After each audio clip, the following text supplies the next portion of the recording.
Okey, jom kita bincang satu cabaran kepimpinan yang biasa kita nampak dalam organisasi. Dalam banyak tempat kerja, ada pemimpin yang visionary, tapi hal-hal kecil selalu terlepas. Lepas tu, ada pula yang terlalu teliti dengan data sampai tak nampak arah tuju sebenar. Tapi kan, pemimpin yang paling efektif, dia boleh kuasai kedua-dua gaya ni. Nah, ada satu kerangka yang jelaskan dua cara fikir ni dengan baik sekali. Pertama sekali, Big Chunk. Ini semua pasal visi besar dan gambaran keseluruhan. Lawan dia pula Small Chunk yang lebih fokus pada pelaksanaan terperinci. Okey, yang menariknya bila kita bandingkan kedua-duanya sekali. Macam ni.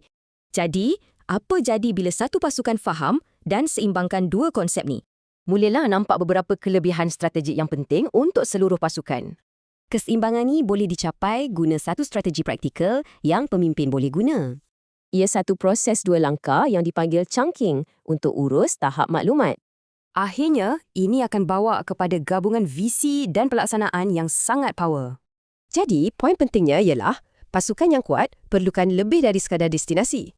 Mereka juga mesti tahu langkah-langkah yang tepat untuk siapkan perjalanan tu. Ini tinggalkan kita dengan satu soalan terakhir untuk fikirkan tentang gaya kepimpinan anda sendiri.